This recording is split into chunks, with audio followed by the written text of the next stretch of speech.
Hola, muy buenas a todos, mi nombre es Nerea y os doy de nuevo la bienvenida al canal. Hoy toca Wrap Up, es decir, voy a hablar de todos los libros que he leído en los últimos 4 meses. El otro día me dio por revisar cuándo fue el último Wrap Up que subí al canal y fue hace 4 meses. Eso significa que me he juntado con una buena pila de libros de los cuales no he podido hablar todavía. No he podido hacer estas mini reseñas que hago cuando hago este tipo de vídeos. Así que en total en este vídeo voy a estar hablando de 18 libros. Que hay lecturas que me han gustado más que otras, hay colaboraciones y también hay libros que no he mostrado por ningún sitio y que son buenas lecturas, así que supongo que os pillarán por sorpresa. Hasta aquí la introducción, no quiero alargarme más de lo debido, ya que vamos a estar hablando de 18 libros y no son pocos.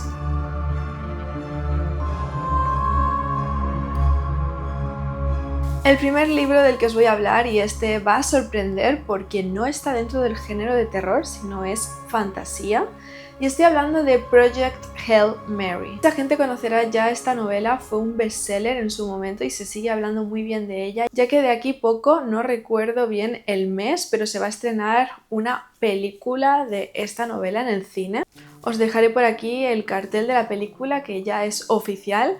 Y bueno, deseando estoy de ir al cine para ver qué adaptación han hecho de esta novela. Muy brevemente, en esta novela seguiremos a Ryland Grace, un científico que despierta completamente solo en una nave espacial perdida en el universo. Ve que hay más cápsulas como la de él, pero sus compañeros no han sobrevivido. Así que verá que está solo en una misión súper importante para salvar la Tierra. Y es que al parecer esta novela nos planteará la situación catastrófica en la que el Sol se está apagando debido a una especie invasora llamada astrófagos que se dedican a alimentarse, extraen más bien la energía del sol y la utilizan luego ellos como combustible para irse a donde quiera que se vayan. Y en esta travesía solitaria, con esta misión de salvar a la Tierra y de entender qué es lo que puede hacer para que estos astrófagos dejen de contaminar el sol, hará sorprendentemente un amigo llamado Rocky.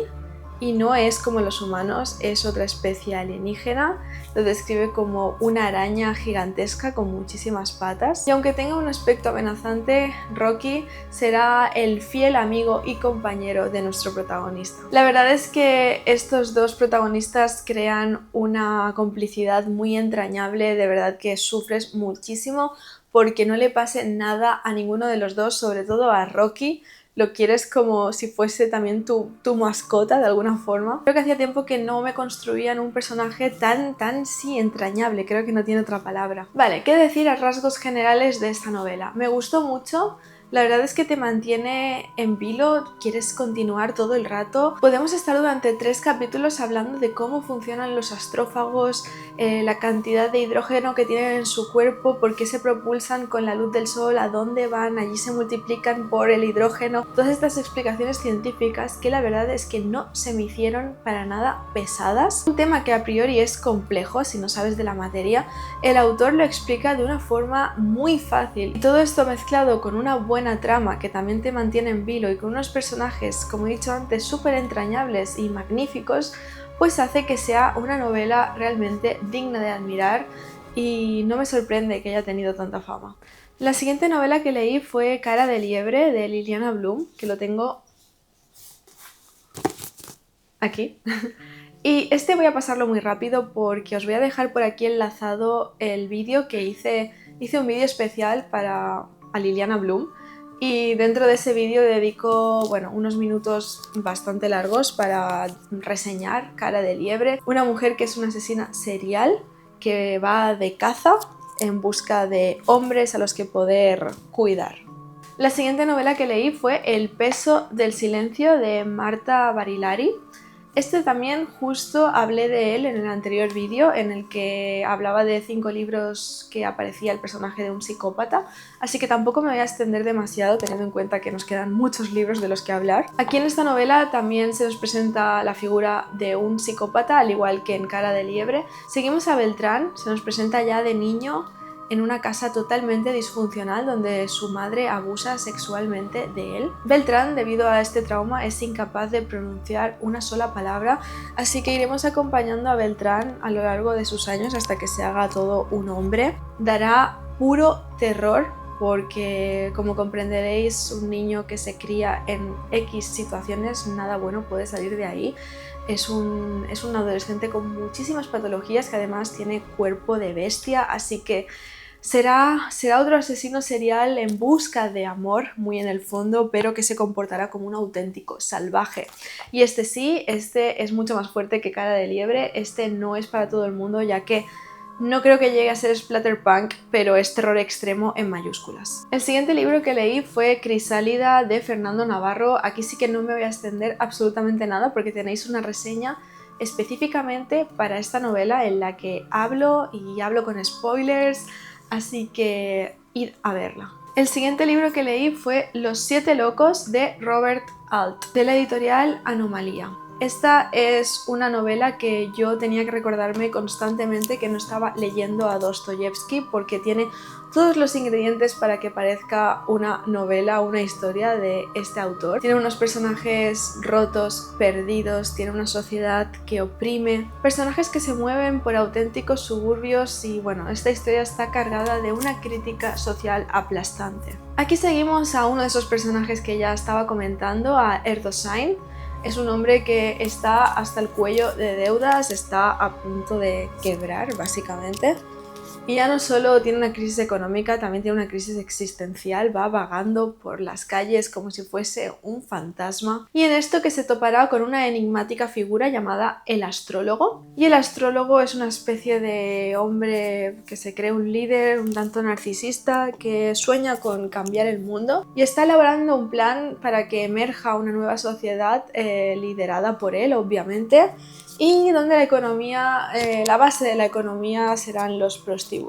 Como ya veis, nuestro protagonista no se rodeará de personas cuerdas, así que este delirio que ya está presente en él no podrá más que aumentar. Si os gustan las novelas estilo Dostoyevsky o incluso estilo Ernesto Sábato, que también vamos a hablar de él en este vídeo, os recomiendo Los 7 locos porque también es un viaje a la pérdida de cordura y a los monólogos interiores de esta clase de personajes. Ahora cambiamos totalmente de registro porque vamos a hablar de Madre Gusano de Simon McCarthy de la editorial Pathos Formel. Como ya sabéis, Pathos Formel es la editorial del splatterpunk por excelencia. Solo tenéis que observar un poquito más esta cubierta para poder apreciar el delirio y la asquerosidad todo junto, que se nos presentará en Madre Gusano. Y es que literalmente aquí veremos una madre gusano. O sea, aquí se nos presenta la imagen de una mujer, así como gruesa, que es medio mujer, medio gusano. Pero aparte de este ser, seguiremos a Eddie, nuestro protagonista, un chico ya marcado por su infancia, ya que durmió con su tía, y no simplemente durmió. Y los dos al parecer experimentaron con pollo frito y agujeros. A partir de ese encuentro tan bizarro con su tía que se nos describe tan bien en esta novela, a partir de ahí Eddie empezará a obsesionarse con la tortura, con los gusanos, con las cucarachas y todo esto relacionado en el ámbito sexual, que no se nos olvide. Entonces, en el momento en que oiga hablar de Madre Gusano, para él será la mujer perfecta. Aquella que le puede satisfacer sus deseos más oscuros. Así que obviamente decidirá ir al geriátrico de máxima seguridad en la cual Madre Gusano se encuentra y rescatarla para hacerla su mujer. Una historia de amor muy bonita. Sobra decir que este libro no es para todo el mundo. Si sois personas que os gusta el splatterpunk, que os gusta Edward Lee, os recomiendo muchísimo Madre Gusano porque es una de esas novelas extremas, bizarras, que dices, ¿qué me estás diciendo? ¿Qué escenario tan bizarro y tan macabro me estás planteando? Pero que aún así la historia, la trama, los personajes son interesantes, así que se deja leer y de hecho es muy entretenida.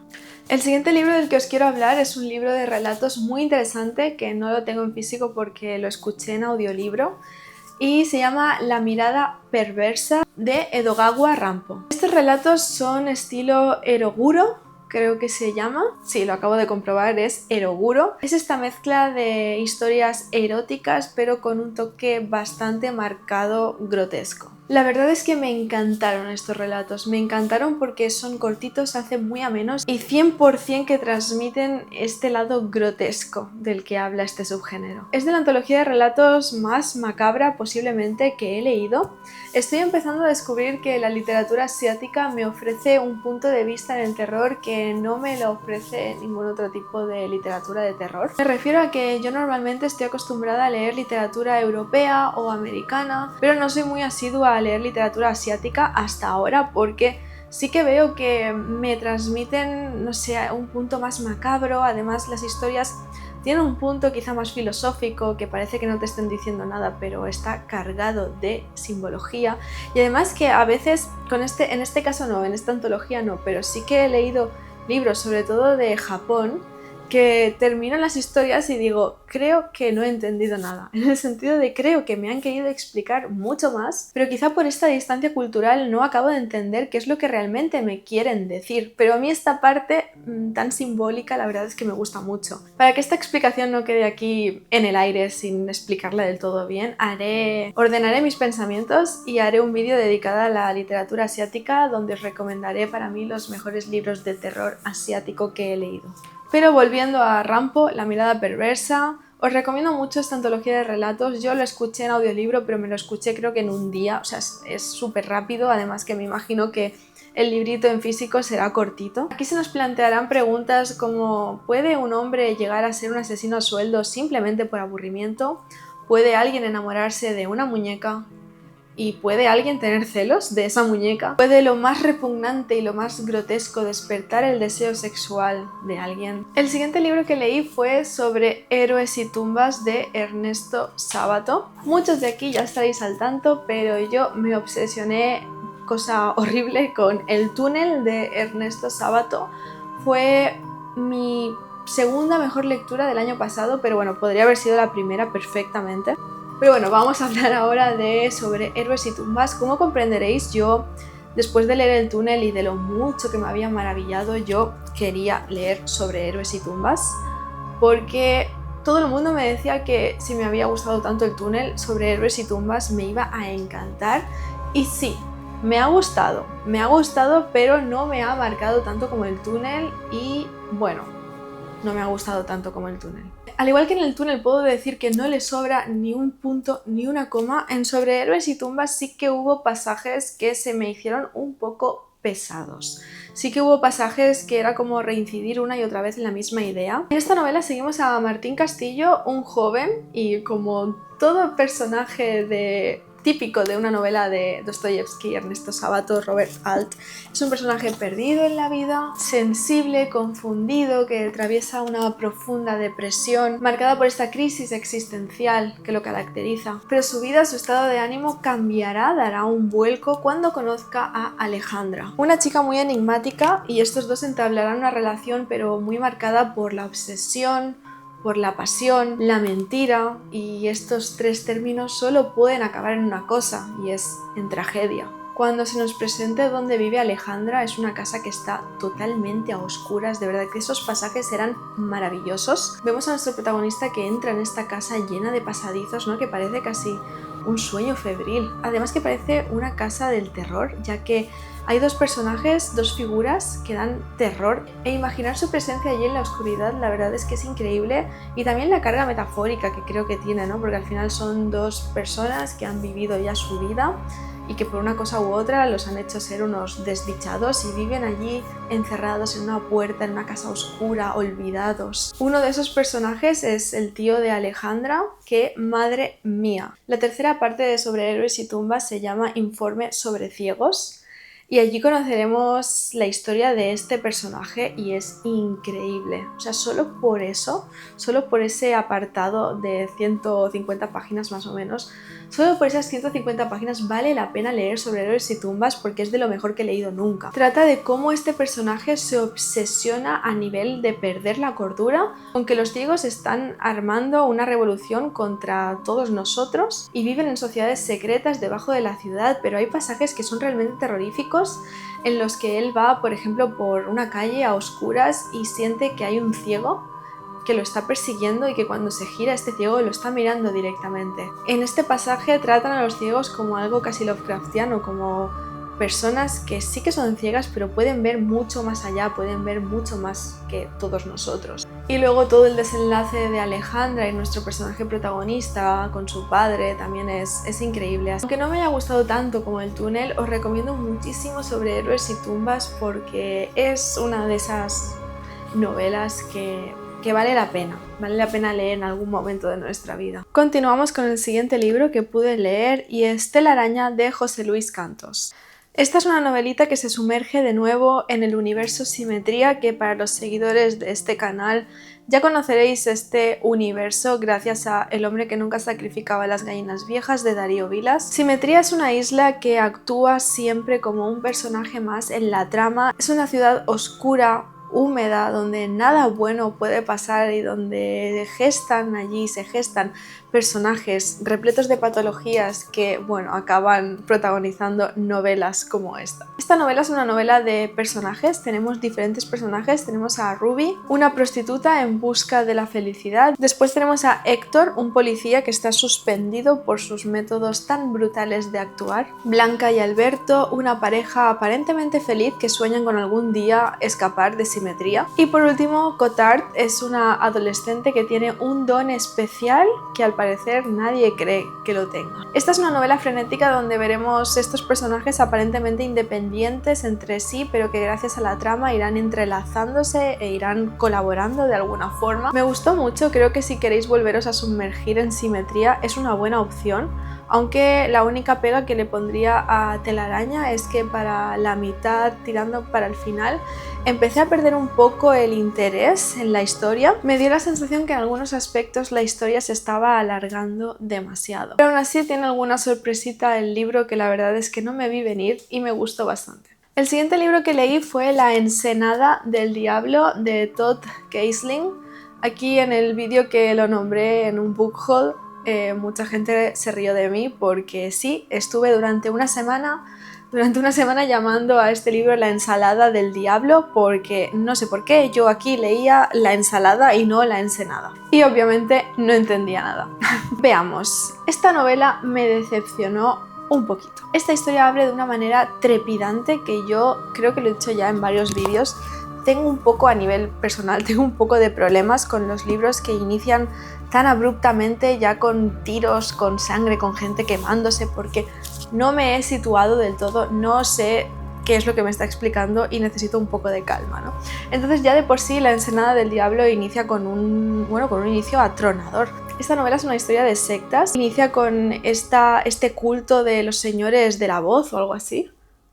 La iglesia del Señor de las Voces Sagradas, ¿vale? Y vemos como hay unas cuantas rebeldes, ¿no?, que arman esta revolución y esto permite que 7 niños puedan sobrevivir y puedan escapar a ese culto que quería sacrificarlos. Entonces a partir de ahí iremos conociendo a estos 7 supervivientes que se han hecho mayores y cada uno pues tiene diferentes vidas. Parecerá que ahora que han pasado los años desde aquella tragedia, parecerá que Jacob Masters, que era el gurú, ¿no?, de esta secta, haya desaparecido, todo se haya quedado atrás. Pero Jack Tremblay, que será nuestro protagonista, que será uno de esos 6 niños supervivientes, volverá a su pueblo natal donde ocurrió todo aquello por el fallecimiento de su abuela. Al parecer el destino espera mucho más de nuestro protagonista, no simplemente llorar la muerte de su abuela. Jack Tremblay, nuestro protagonista, deberá escoger entre si mirar hacia otro lado o enfrentarse a los demonios de su pasado. Porque posiblemente Jacob Masters, el antiguo gurú de esta secta tan sanguinaria, posiblemente no está del todo muerto.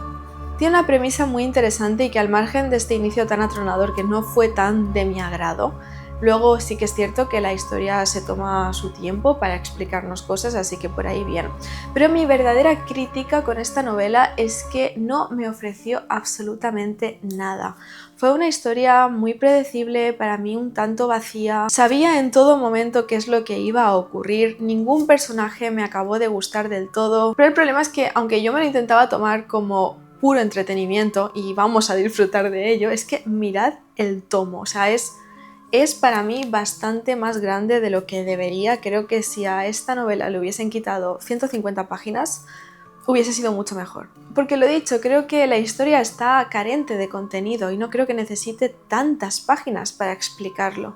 Como hace ya 2 meses o así que me leí esta novela, intento pensar en los aspectos que no me gustaron, pero es que ni me acuerdo. Tampoco me acuerdo ni de cómo acaba, ¿no? Entonces aún me da más pistas de que no es una novela que me marcase, de hecho al contrario, pasan los meses y me olvido de ella. Posiblemente no soy el público objetivo para este tipo de historias de terror. La siguiente novela que leí y que no tengo en físico, bueno, ahora que lo pienso debería tenerla en físico, pero no sé dónde está. Pero el libro del que voy a hablar es Sopa de Miso de Ryo Murakami. Esta historia me encantó, me fascinó, va a estar seguramente sí o sí, dentro de mi top 10 de mejores lecturas del año. Aquí seguimos a Kenji, un joven japonés que se dedica a ser guía turístico nocturno para los extranjeros que viajan a Tokio. Kenji está especializado en ser guía para todos aquellos que quieren ir de ruta por prostíbulos. Kenji se conoce cada uno de los barrios, sabe si el cliente le pide X, pues él sabe dónde llevarlo, y además de que Kenji es muy conocido en la zona por ejercer ese trabajo desde hace tanto tiempo. La historia empezará cuando conozca a Frank. Frank es un hombre extranjero que le pedirá sus servicios por unas cuantas noches. Kenji duda porque tiene planes con su novia, pero al parecer Frank es tan insistente y además le ofrece tanto dinero que, bueno, no puede resistirse al final. Y madre mía con el personaje de Frank. Frank es uno de los personajes que he leído que más miedo me ha transmitido. Es un hombre muy inquietante por su aspecto, ya que tiene quemaduras o cicatrices muy raras por la cara, también por los brazos. Y ya no solo su aspecto, sino que tiene un comportamiento muy errático. Y cada vez este comportamiento se va volviendo más y más inquietante, además que ver que ha estado constantemente mintiendo a nuestro protagonista. Así que, ¿qué diablos está ocultando este personaje? A medida que van pasando las noches, Kenji empieza a sospechar de que Frank es un asesino en serie y que ha matado a diferentes chicas que... bueno, han habido unos casos, ¿no?, de asesinatos brutales por la zona. Entonces entraremos en una maravillosa lucha psicológica entre Frank y Kenji. Kenji no dejará de sospechar y estará atento a cada uno de los comentarios que haga Frank, cada uno de los movimientos. Estará investigando por su cuenta quién es, y Frank parecerá o hará parecer de que no se da cuenta de que es un hombre normal, pero bueno, salta a la vista que hay algo muy oscuro dentro de Frank y de verdad que es increíble. Es una de las historias que más tensión me ha causado, o sea, de verdad que tenía las manos así en plan de madre mía, ¿por dónde va a salir esto? No voy a comentar el final, sé que tiene un poco de crítica este libro por el final, pero yo defiendo ese final. Posiblemente es un libro que estaría bien hacer reseña en este canal, ya que me ha gustado tanto y creo que hay mucho más de lo que hablar sobre Frank, sobre, bueno, y también hablar con spoilers, ¿no?, de todo lo que me ha ido transmitiendo y ese final. Así que si estáis interesados, dejadme en los comentarios si os gustaría una reseña completa de Sopa de Miso. Después pude leerme La clase de griego de Han Kang. Esta autora se está haciendo muy famosa, sobre todo el año pasado en la comunidad de terror, lo fue con La vegetariana, libro que todavía no he podido leer, pero me lancé primero a leer La clase de griego por curiosidad, por saber cómo escribía esta autora, y la verdad es que me gustó bastante, pero debo decir que me esperaba un poquito más. Se nos presenta una curiosa relación entre una chica, una mujer que no puede hablar por sus traumas pasados que nunca llegamos a conocer, y por otro lado con un profesor que es el profesor de ella de la clase de griego, que es un hombre que está perdiendo la vista y cada vez puede ver menos. Me pareció una experiencia preciosa en cuanto al lenguaje utilizado, en cuanto a su prosa. Había mucha carga simbólica, mucha metáfora. Cuando terminé de leer esta novela, la verdad es que me dejó un sabor agridulce, era bastante triste en general lo que se nos había explicado, los personajes que habíamos podido conocer. Pero si os soy sincera, más allá de esta sensación, más allá de esta extraña relación que tienen estos dos personajes, no me pudo ofrecer nada más. Por eso me quedé con la sensación de haber leído una poesía larga. Pero yo la verdad es que pensaba que una vez se encuentran estos dos personajes y empiezan a entablar una relación un pelín más plausible, pues yo esperaba que a partir de ahí ahora empezase la historia, ahora empezase la novela, y es cuando acaba. No es que no me haya gustado, simplemente que me esperaba algo diferente, me esperaba que me ofreciese algo más que esta simbología y esta melancolía, ¿no? Quería algo más, una evolución quizá en los personajes, una trama. Me faltó ese puntito de más, ese algo más para que la clase de griego no fuese simplemente una experiencia poética. Después estuve escuchando en audiolibro El Gran Gatsby. Es una historia que yo ya conocía gracias a la película. Ya debo decir que tampoco era demasiado fan de la película, tampoco era demasiado fan de la historia en sí. Y bueno, me ocurrió un poco similar con la novela. Sinceramente me alegré de haberla escuchado en audiolibro porque no creo que sea una historia con la que yo conecte. Muy brevemente, aquí seguiremos a unos cuantos personajes, pero sobre todo a Nick, nuestro protagonista, que será quien nos está explicando esta historia. Es un joven que se muda a su nueva casa y tiene como vecino a Gatsby. Gatsby es un señor adinerado que organiza fiestas extraordinarias. Poco a poco Nick y Gatsby irán relacionándose hasta entablar una amistad, una especie de amistad. Y Nick nos explicará cómo Gatsby se sincera con él y le dice que todo esto que organiza no le importa. Lo que realmente le importa es recuperar a su antigua exnovia de hace unos cuantos años llamada Daisy, que de hecho vive justo enfrente de Gatsby. Entonces básicamente seguiremos a estos personajes, sobre todo a Nick, y iremos viendo esta sociedad de consumo, esta sociedad falsa, donde todo se mueve por apariencias, por a ver quién tiene más dinero, a ver quién organiza las fiestas más grandes. Un mundo falso plagado de apariencias y mentiras, que se enmascara con una aparente felicidad. Y la verdad es que si no fuese por el giro final de esta historia, que tiene unos cuantos giros que me gustaron bastante, no hubiese salvado esta novela porque me pareció un tanto aburrida. No digo que sea una mala lectura, simplemente que creo que no es el estilo de historia que me gusta, porque más allá de esta crítica social que es ya plausible desde el primer momento, la historia y la trama y las relaciones entre estos personajes era más para mí un culebrón que otra cosa, ¿no? Entonces, bueno, no es una historia que me haya encantado. También supongo que jugó en mi contra el hecho de yo ya haber visto la película y tenerla bastante reciente, ya que estos giros en el guión ya me los vi venir, así que si no los hubiese sabido, supongo que cuando hubiese leído la novela por primera vez me hubiesen sorprendido y quizá me hubiese gustado más. Pero obviamente para la época en la que está escrita es digno de admirar cómo sabe plasmar este sueño americano, ¿no?, del cual está haciendo crítica. El siguiente libro que leí fue El insomnio de Tahar Ben Jelloun, seguramente no lo estaré pronunciando bien. Este librito la verdad es que fue una gran decepción porque tiene una premisa súper interesante, inicia de una manera muy interesante también, pero a medida que voy avanzando la novela se me iba haciendo muy cuesta arriba. Pero antes de nada voy a explicaros brevemente de qué va. Aquí seguimos a nuestro protagonista llamado Inveterado Insomne. Es un guionista tangerino que padece insomnio y descubre que la única forma que tiene de dormir y de no padecer insomnio es matando. Porque al parecer en su macabra y obsesa cabeza el hecho de matar a alguien le proporciona como una serie de puntos, que esos son los puntos que luego gasta cuando duerme, y cuando se le acaban esas energías, esos puntos, es cuando debe volver a matar. Así de primeras la verdad es que me pareció una premisa original, interesante.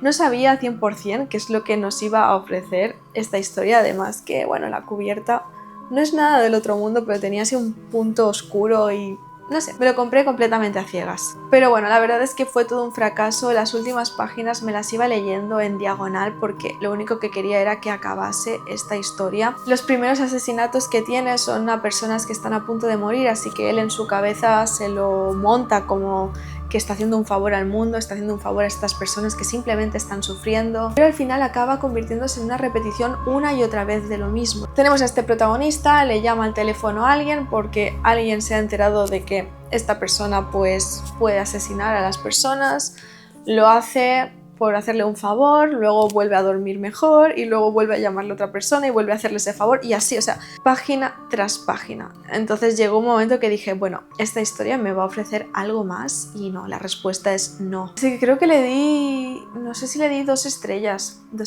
porque fue una de esas novelas que a mitad del libro hubiese cerrado el libro y hubiese dicho ya, basta. Y la verdad es que es una pena porque cuando llegué a las últimas páginas, que ya leí cómo acababa el libro, me gustó mucho el final. ¿Por qué no se ha sabido mantener esta tensión y este desarrollo de trama de una forma un poco mejor? Continuamos con mi siguiente lectura, que fue El ojo de Goliat, de Diego Muzio. Fue un gran descubrimiento esta novelita, no la conocía, no había oído hablar de ella en mi vida, y fui a una librería y nos estuve hojeando, me llamó mucho la atención la sinopsis y acerté de pleno. Esto ya lo comenté en mis redes sociales, pero si te gustó la película The Lighthouse, es decir, El Faro, de Robert Eggers, no podéis no leer El ojo de Goliat. Esta historia iniciará en un psiquiátrico porque un nuevo paciente está a las puertas de entrar y uno de nuestros personajes protagonistas, un psiquiatra, entablará una interesantísima conversación con este nuevo paciente. Este paciente es un hombre que ha enloquecido tras estar 10 años aislado, completamente solo en un faro. Esta historia está plagada de interesantísimas teorías sobre psiquiatría, sobre psicología, sobre de cómo se mezcla el sueño con la realidad, haciendo muchísima referencia a Freud. Y acompañaremos a este psiquiatra en el duro trabajo de intentar entender qué es lo que le ha ocurrido a este hombre cuando estuvo 10 años aislado en este faro, que lo ha dejado tan traumatizado. De hecho, ocurre que cuando este paciente se pone un poco nervioso por según qué preguntas le hacen, este entra en un estado totalmente descontrolado y se tira al suelo y empieza a hacer los movimientos como si estuviese nadando. Cuando ya tenemos presentes cuáles son los dos protagonistas, inicia lo que viene siendo el diario de este paciente, el diario que han encontrado de cuando estuvo en el faro viviendo, y es genial leer ese diario. Se me ha olvidado comentarlo, pero es bastante importante. Este paciente, antes de aislarse en este faro, estuvo batallando en la Primera Guerra Mundial y al parecer también esa experiencia le causó algún trauma que otro que será muy importante. Es curioso porque dentro de este diario que os estaba comentando, él encuentra el diario del antiguo farista, ¿no? Del antiguo hombre que estuvo allí cuidando el faro, y también acabó volviéndose loco. De hecho acabó asesinando a su hija y a su mujer y las acabó disecando, o sea, una cosa muy macabra. No voy a hablar más de este libro, creo que ya es suficientemente interesante. Sí es cierto que yo cuando lo inicié pensaba que iba a ser una de mis mejores lecturas del año, que le iba a poner 5 estrellas, pero bueno, me faltó, yo que soy lectora de terror, pues la verdad es que creo que tenía todos los ingredientes para conseguir algo realmente terrorífico, pero bueno, no creo que la novela tampoco quiera ir por allí. Me hubiese gustado que en esa experiencia de este hombre aislado en este faro hubiesen ido más allá. Pero bueno, aún así tiene un final satisfactorio, un tanto predecible pero satisfactorio, y se queda en una novelita entretenida que tiene una carga bastante opresiva y que, como ya he dicho, recuerda muchísimo a la película de El Faro de Robert Eggers. El siguiente libro que pude leer fue Tengo derecho a destruirme, de Kim Jong-ha.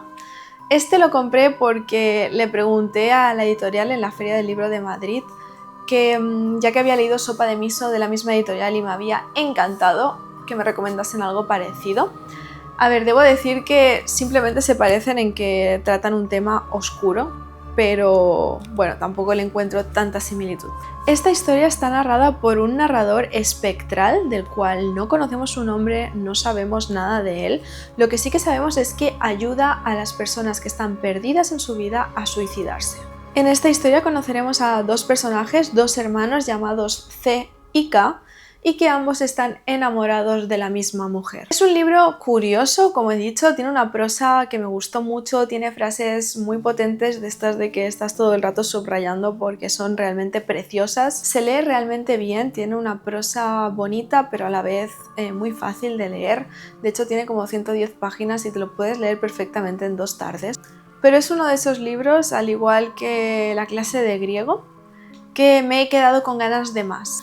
He podido presenciar este ambiente tan cargado, esta oscuridad latente, ¿no?, en cada uno de estos personajes, en la herida de cada uno, en cómo se comportan debido a ello, en cómo se relacionan, el muro tan grande que hay entre estos dos hermanos que están enamorados de la misma mujer. Pero bueno, al final esta novela, como la clase de griego, no pretenden ser otra cosa. Yo creo que buscan dejar en el lector esta sensación agridulce, esta sensación triste de haber conectado con cada uno de estos personajes. Y si es así, lo consigue a la perfección. Aún así, recomiendo mucho Tengo derecho a destruirme si sois de estas personas que les gustan estas novelas más introspectivas, más poéticas. El siguiente libro que pude leer es Matrioska. Este lo escuché en audiolibro, no lo leí físicamente. Y la verdad es que me gustó muchísimo, es una historieta que dura muy poco, creo que era un audiolibro de 4 horas, o sea que en media jornada laboral ya me lo escuché. Una historia del género bizarro, del género weird, es decir, ese tipo de historias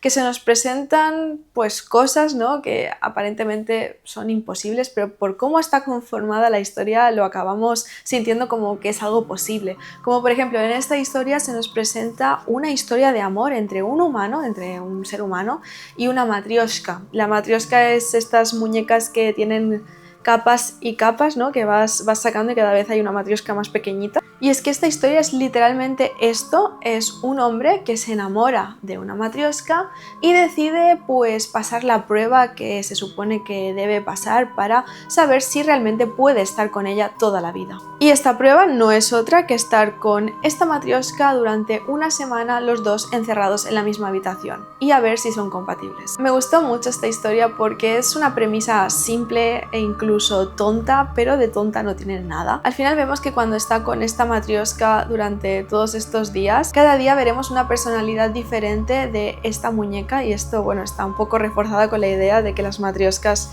como he dicho antes, ¿no?, sacas una capa y aparece otra muñequita más pequeñita, así hasta llegar al núcleo. Entonces cada personalidad será diferente, una será más cariñosa, una estará más enfadada, una será un monstruo la cual no te puedes ni acercar. Entonces aquí la moraleja y la clave es de saber si este hombre está capacitado para poder convivir con cada una de estas personalidades que esta matrioshka lleva y que al final son parte de su personalidad. Y bueno, esto no es una metáfora que sea muy difícil de traspasar, ¿no?, a la vida real, ya que cuando conoces a una persona y decides pasar el resto de tu vida con ella, debes ir poco a poco conociendo cada una de estas capas ocultas de esta persona, que al final todas conforman su personalidad, y aceptar y ver si eres compatible con cada una de ellas. Es ahí cuando llegas al núcleo que ves la parte más vulnerable, ¿no?, de esa persona, porque ya te ha mostrado todo lo que es. Si os gusta el género weird, bizarro, o si todavía no habéis leído nada de este género, os recomiendo que iniciéis con Matrioska porque es un libro muy cortito y que además es bastante bonito. Y ahora sí, por último, el último libro que he leído es Los ojos son la mejor parte, de Mónica Kim, de la editorial Seix Barral. Últimamente se ha oído mucho hablar de esta novela, a todo el mundo, bueno, le ha gustado a muchísima gente y yo tenía muchas ganas de leerla y la verdad es que por suerte no me ha defraudado, me ha gustado muchísimo. Aquí seguimos a nuestra protagonista Ji-Woon, una niña que vive con su hermana y con su madre, ya que su padre las ha abandonado recientemente porque se ha ido con otra mujer a vivir y a iniciar una familia. Y pasados unos pocos meses la madre de Ji-Woon empezará a salir con un hombre despreciable, que acabará por instalarse dentro de la casa de esta familia. Ni Ji-Woon ni su hermana llevarán bien el hecho de que este hombre extraño esté allí con ellas viviendo, además que es, como ya he dicho, es un hombre despreciable, es un hombre narcisista, que bueno, no hay que ser muy listo para ver que está con la madre de Ji-Woon por puro interés y que oculta muchísimas cosas. Pero aquí lo interesante es que Ji-Woon, nuestra protagonista, empezará a obsesionarse con los ojos, empezará a soñar con ojos azules, y es que este extraño tiene los ojos azules, y soñará con comerse, saborear, matar al nuevo novio de su madre. Es una historia que se lee muy bien, de verdad es súper entretenida. Yo no me daba cuenta y me había leído como 100 páginas, pero de esto de que pestañeas y ya te has leído 100 páginas, es una de estas novelas adictivas. Además que tiene todo este componente onírico, ¿no?, pesadillesco, donde Ji-Woon está obsesionada con estos ojos, y la verdad es que fueron pasajes que me gustaron muchísimo. Me transmitían esa locura que Ji-Woon se estaba sumiendo. También tiene pasajes así como medio fuertecitos cuando le apetece a la autora, también los agradecí. Y hay muchísima crítica social, muchísima, que también me pareció bastante bien introducida dado la historia que es. Le puse 4 estrellas porque hacia el final hubieron unas cuantas decisiones en la trama, no me acabaron de cuadrar, las sentí un tanto convenientes para llegar a ese final que la autora quería, ¿no? lo sentí un poco forzado. Estoy pensando en hacer una reseña específicamente para esta novela y si es así ya hablaré de cuáles han sido estas cosas que he sentido forzadas. Dejadme también en los comentarios si os gustaría una reseña de este libro. Pero al margen de esto no le puedo poner más peros a esta novela y estoy segura de que va a entrar dentro de mi top 10 de mejores lecturas del año. No sé si en un puesto alto, pero seguramente sí dentro del top 10. Así que si sois de los que dudaba entre compraros Los ojos son la mejor parte o no, ya os digo yo desde aquí que sí, que os compréis este libro. Y bueno chicos, hasta aquí el vídeo de hoy. Espero que no se haya hecho muy largo. Yo llevo como 2 horas y cuarto grabando, o sea, no sé cómo tengo voz. Ha llegado un momento en el cual yo ya no sé ni qué hablaba, no sé si va a tener sentido las cosas que he dicho porque estoy muy cansada. Siento que me estoy dejando muchísimas cosas que decir sobre los libros, pero es que he hablado de tantos que mi cabeza ya no sabe dónde está. Bueno, espero haberme explicado bien, espero que este vídeo no dure 1 hora, voy a intentar editarlo para que sea, no sé, aproximadamente 35 minutos, no sé cuánto durará, yo calculo eso. Y nada, ahora sí que sí, dejadme en los comentarios pues qué opináis de los libros que os he presentado en este vídeo, si hay alguno que hayáis leído, si me queréis compartir vuestra opinión, o cuál es el libro que os ha llamado más la atención y que queréis haceros con él sí o sí. Y como siempre, muchísimas gracias a todos por el apoyo que me estáis dando. Como siempre, sin vosotros esto no sería posible.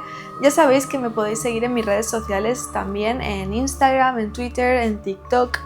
Y que como siempre nos vemos a la próxima.